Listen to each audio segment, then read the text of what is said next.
I need help. You wanna... When I look at other artists in the music industry that have been canceled, I think of this idea of, and I'm not talking about like the R. Kellys or like the Marilyn Mansons. I'm talking about people like myself who had allegations thrown at them, and if they've been given the opportunity to like be called in rather than called out, perhaps there could be more healing than a mirror to like how we deal with justice in this country.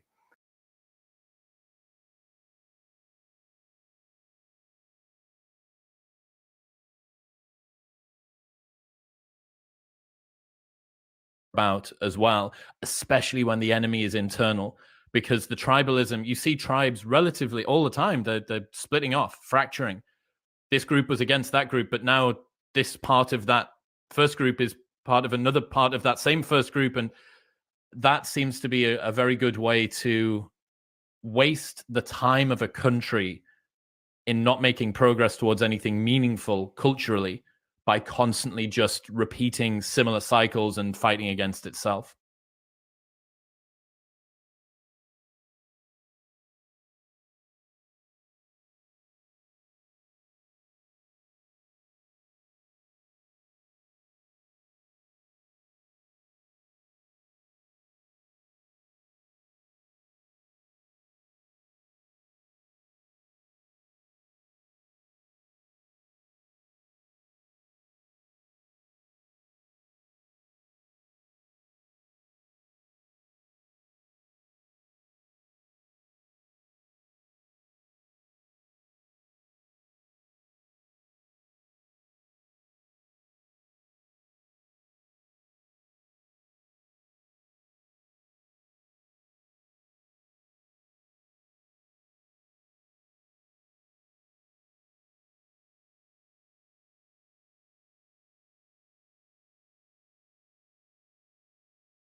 The Hadzabe are a small tribe of hunter-gatherers living by Lake Eyasi in Tanzania.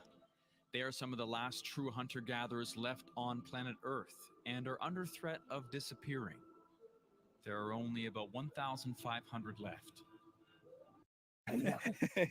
Baboons over there. But you can see the hill over there. They go to sleep over there.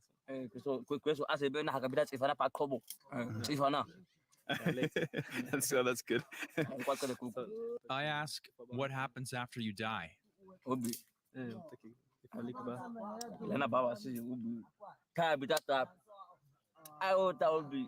The youngest hunter, Babua,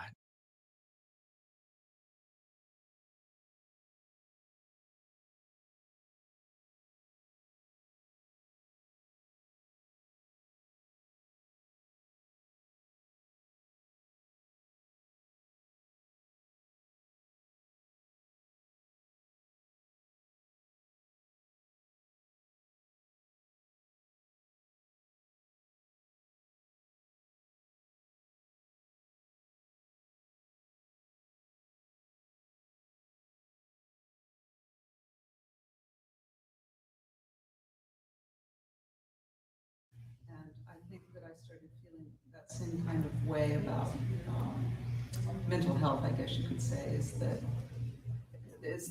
there's something about being oriented in a world that can be more helping than other ways.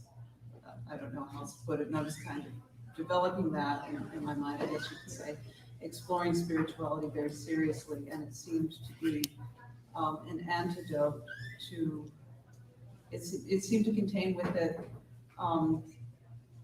an antidote in a way that could also be used therapeutically. And so I wanted to get the skills, so I went back to school. And the other reason was I just started getting very interested in the fact that you can actually change your life for the better. And so I've been in practice for about 10 years. Like I said, second career. So anyone who is thinking of getting into it, and wants to switch in their 30s or 40s, it's totally feasible. And I live in Washington, D.C. I practice online a lot, but since COVID, but I'm kind of transitioning back into seeing people in person more. I divide my time between Washington, D.C. and the Eastern Shore of Maryland, which is a very rural area. Washington, D.C. is very liberal. Chestertown, Maryland is very conservative. So I kind of like being in the middle. Thank you.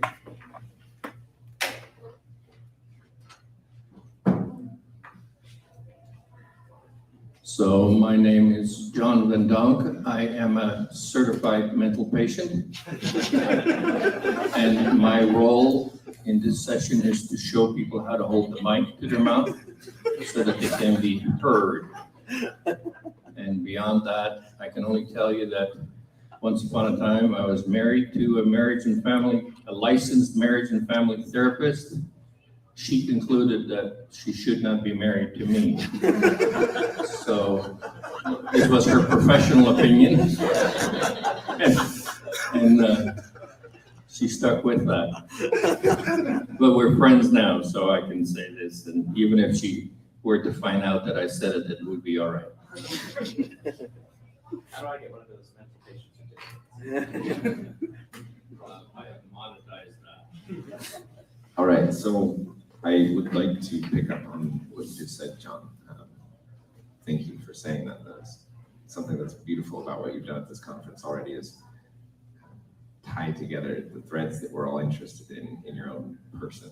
And I feel like you just did that and I'd like to say why, and then ask you a question off of that. So here's the context that I'm seeing is each of us has a commitment to the field of medicine that requires particular certificates and governing bodies in the Western world. But we have moved into it, and the reason we're interested in it is something beyond what it tends to see for itself, I think. in your story, Gary, you made this progression from a family doctor. You started in the emergency room, home calls, and then you became a family doctor, and then you had to specialize into psychiatry. And that feels to me like something I experience in medicine a lot, where we've fragmented so far apart that medicine is not about a person anymore. It's about fixing a particular thing. And that for me came together through Sibylla's story, and then in the life of John Van Donk, in the case that he was married to someone whose specialty was marriage. And in fact, somehow that didn't transfer into a marriage. And so I'm so interested to hear, Gary, your experience of what was it like to transition from treating a whole family and going to someone's home to having a clinic with all these tiers of different professionals to manage all these problems. Well, I noticed right when we were talking here together that we came to this helping from a different direction. I came through a scientific medicine direction, and others came from a social or spiritual direction into this helping people in this time of struggle. So the majority of people who came to me came to their doctor. They had sickness, a variety of sickness, and they were not getting better with their friends, their pastor, their doctor. And they finally had to go to the psychiatrist. That was me. They didn't really want to be there, but they did. So I came to the scientific side. But I became much more aware as life went along that this is due to many, many factors that that is social science, is science. It's a body of knowledge. So in a way, we kind of come together because the person is suffering, and they don't have any person in their life that's helping them to do this at the time. So we have to be highly skilled in becoming that person that can help them through this crisis. And of course, loving them, caring for them, respecting and valuing them is, I think, key ingredient in making them yourself successful. And a sense of humor is another wonderful human trait to help those persons to laugh a little at life that's become so serious and so dangerous to themselves. So I see that we kind of overlap each other. We're not so totally different and coming in a different direction.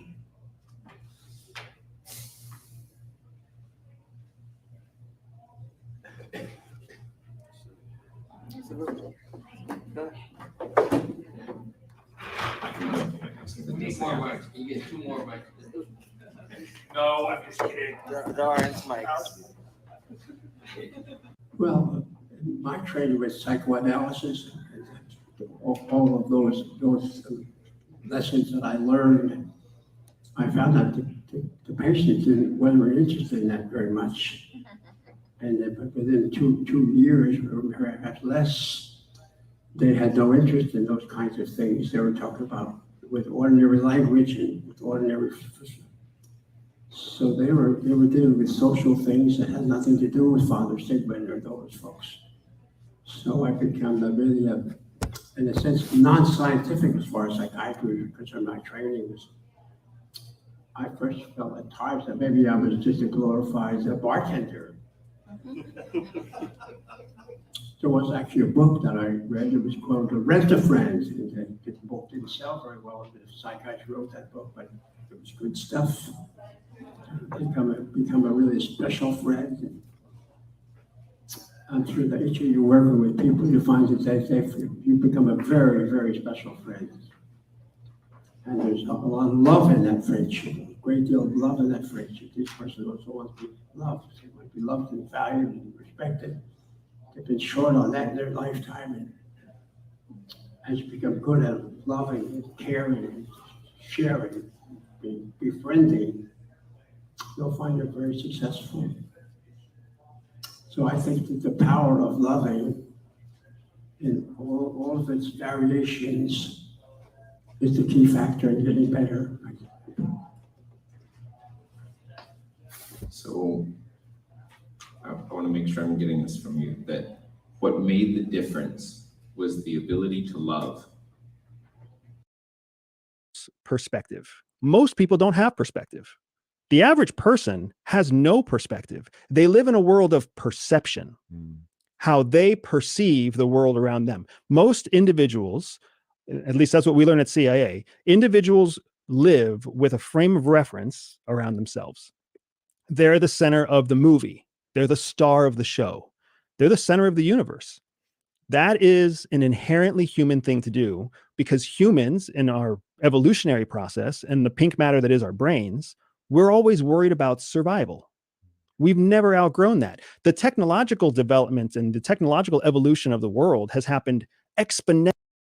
CIA recruits us. Another one of the lessons they tell us is that they recruit us for something known as moral flexibility. That just sounds horrible. It just sounds horrible. Yeah. It sounds like the book you recommended, right? A billion wicked thoughts. A billion Oh my wicked God, thoughts. That book is so good. But- For anybody that and- has a strong stomach. When you hear moral flexibility, you have the same reaction, right? Oh, that sounds horrible, but it sounds so good. So moral flexibility is essentially the idea that you can you can shift your ethics and your morals around some other objective, right? If you don't have that, if you have strict morals and strict ethics, you're not going to do well in clandestine operations. You're just not. You have to have flexibility to say. What becomes your guidepost? Is it protecting Americans? Yes. It becomes, honestly, as again, this. And I think that I started feeling that same kind of way about mental health, I guess you could say, is that there's something about being oriented in a world that can be more helping than other ways. I don't know how else to put it, and I was kind of developing that in my mind, I guess you could say, exploring spirituality very seriously, and it seemed to be an antidote to, it seemed to contain with it an antidote in a way that could also be used therapeutically. And so I wanted to get the skills, so I went back to school, and the other reason was I just started To love all these people. I had this pastor friend, and I said, "But I really am a sort of professional lover." And he was very quick. He said, "So am I."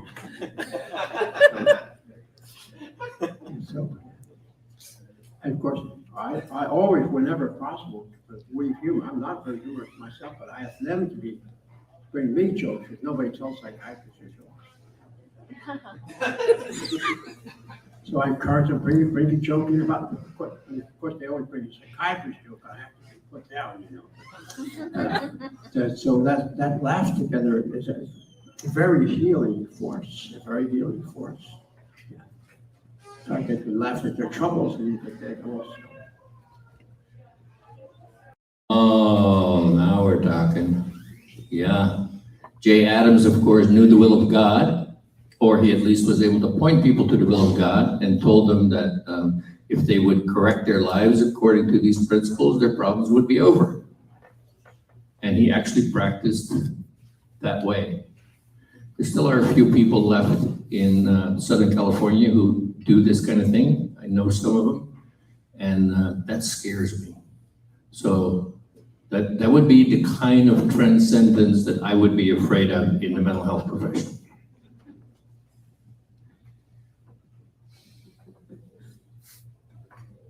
But you're not guilty. No, I hope not. I think people are frightened of the idea of transcendence. I mean, a lot of what we're doing here in this little corner is trying to figure out how to overcome materialistic thinking. Robert Pirsig would call it subject-object thinking. And I think the notion that that's a possibility hasn't even occurred to people. And that in itself, that paradigm shift is spectacular, I think, to mending the melodies of the soul.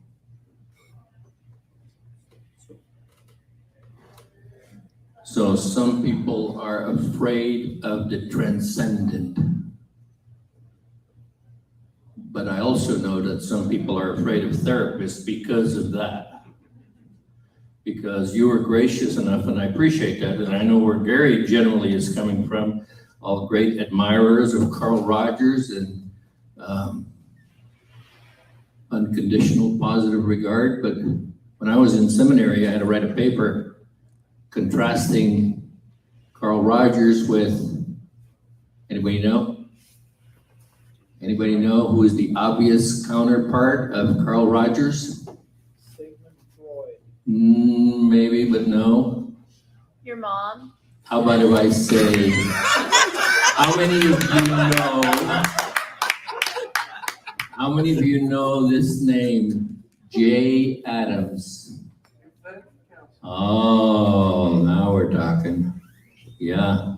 Jay Adams, of course, knew the will of God, or he at least was able to point people to the will of God and told them that if they would correct their lives according to these principles, their problems would be over. And he actually practiced that way. There still are a few people left in Southern California who do this kind of thing. I know some of them, and that scares me. So that would be the kind of transcendence that I would be afraid of in the mental health profession.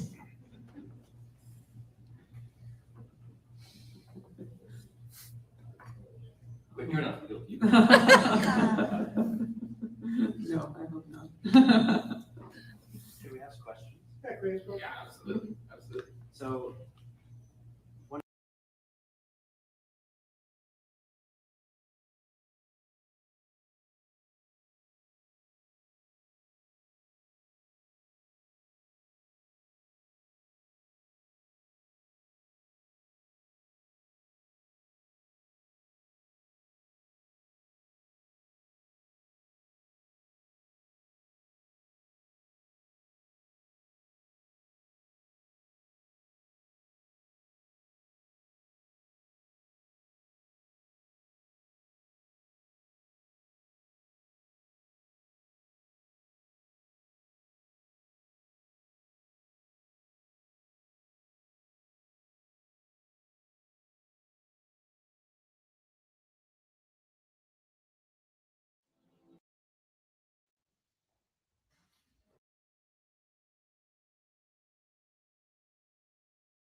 roses, see you drifting past the fall, but no one told you where to go.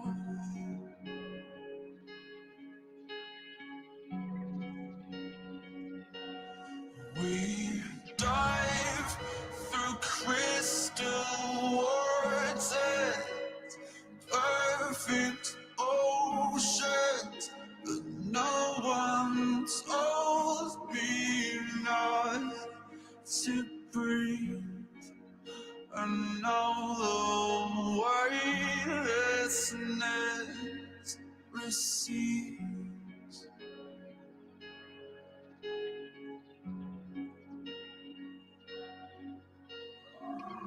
My, those eyes like fire. I'm a winged insect, you're a funeral pyre. Come now, bite through these wires. I'm a waking hell and the gods grow tired. Reset my patient violence along both lines of a pathway higher. Grow back your sharpest teeth, you know my desire. I will travel far beyond the path of reason.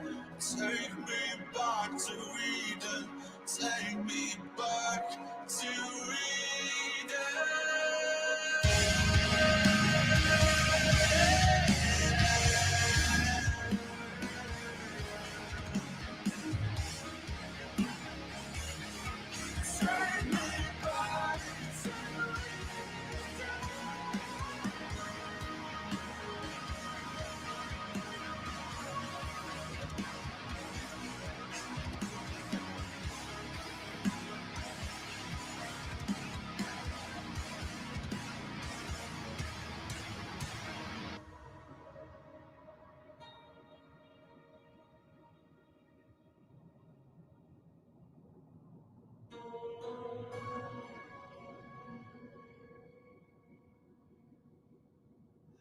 Well, yeah, I spit blood when I wake up. Sink porcelain stain, choking up brain matter and makeup. Just 2 days since the mainframe went down and I'm still messed up. Room feels like a meat freezer, I dangling like cold cuts. Missed calls, answer phones from people I just don't trust. Mirror talk, fake love, but I'll take a pound of your flesh before you take a piece of my pay stub. White roses, black doves, godmother, rise up. I need you to see me for what I have become. My, those eyes like fire. I'm a winged insect, you're a funeral pyre. Come now, bite through these wires. I'm a waking hell and the gods grow tired. Reset my patient violence along both lines of a pathway higher. Grow back your sharpest teeth, you know my desire.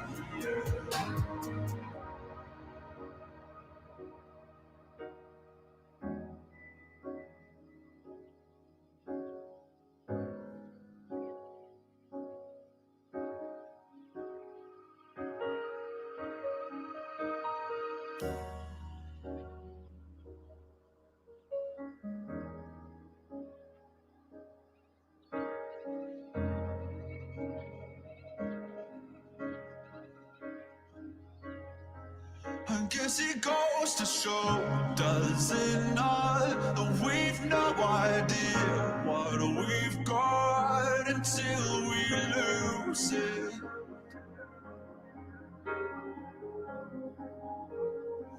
And no amount of love will keep it around